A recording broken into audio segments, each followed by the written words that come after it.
सावन मास कृष्ण पक्ष की कामिका एकादशी का महात्म्य। युधिष्ठिर ने पूछा, गोविंद वासुदेव, आपको नमस्कार है।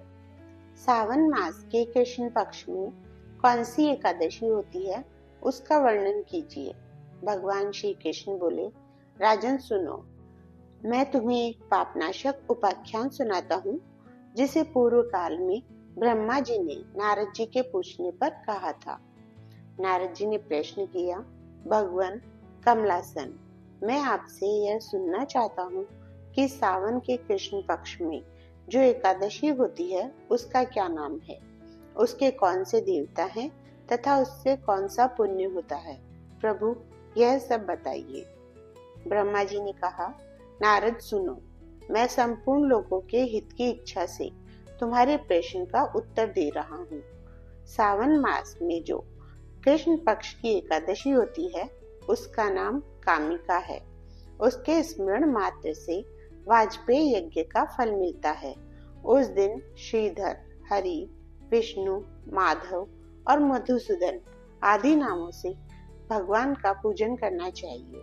भगवान श्री कृष्ण के पूजन से जो फल मिलता है वह गंगा, काशी, नैमिषारण्य तथा पुष्कर क्षेत्र में भी सुलभ नहीं है।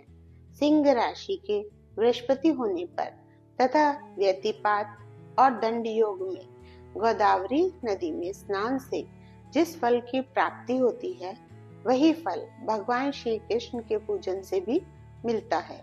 जो समुद्र और वन सहित समुचित पृथ्वी का दान करता है तथा जो कामिका एकादशी का व्रत करता है, वे दोनों समान फल के भागी माने गए हैं।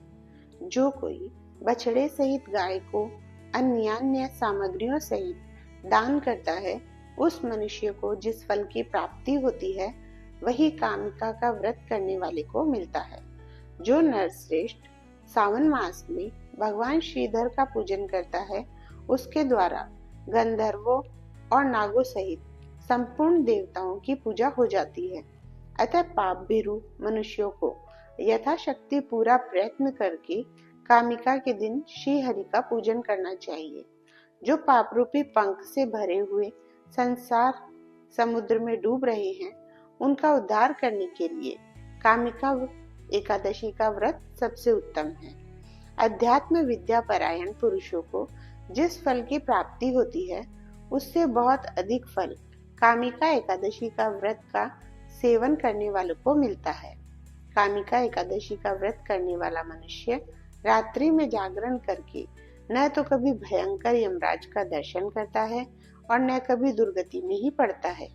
लाल मणि, मोती, वैदुर्य और मूंगे आदि से पूजित होकर भी भगवान विष्णु वैसे संतुष्ट नहीं होते जैसे तुलसी दल से पूजित होने पर होते हैं। जिसने तुलसी जी की मंजरियों से श्री केशव भगवान का पूजन कर लिया है, उसके जन्म भर का पाप निश्चय ही नष्ट हो जाता है। जो दर्शन करने पर सारे पाप समुदाय का नाश कर देती है, स्पर्श करने पर शरीर को पवित्र बनाती है, प्रणाम करने पर रोगों का निवारण करती है, जल से सींचने पर यमराज को भी भय पहुंचाती है, आरोपित करने पर भगवान श्री कृष्ण के समीप ले जाती है और भगवान के चरणों में चढ़ाने पर मोक्ष रूपी फल प्रदान करती है। उस तुलसी देवी को नमस्कार है। जो मनुष्य एकादशी को दिन रात दीपदान करता है, उसके पुण्य की संख्या चित्रगुप्त भी नहीं जानते। एकादशी के दिन भगवान श्री कृष्ण के सम्मुख जिसका दीपक जलता है, उसके पितर स्वर्गलोक में स्थित होकर अमृत पान से तृप्त होते हैं। घी अथवा तिल के तेल से भगवान के सामने दीपक जलाकर मनुष्य देह त्याग के पश्चात करोड़ों दीपकों से पूजित हो स्वर्गलोक में जाता है। भगवान श्री कृष्ण कहते हैं, युधिष्ठिर, यह तुम्हारे सामने मैंने कामिका एकादशी की महिमा का वर्णन किया है। कामिका सब पातकों को हरने वाली है, अतः मानवों को इसका व्रत अवश्य करना चाहिए। यह स्वर्गलोक तथा महान पुण्य फल प्रदान करने वाली है। जो मनुष्य श्रद्धा के साथ इसका महात्म्य श्रवण करता है, वह सब पापों से मुक्त हो श्री विष्णु लोक में जाता है। जय श्री राधे राधे।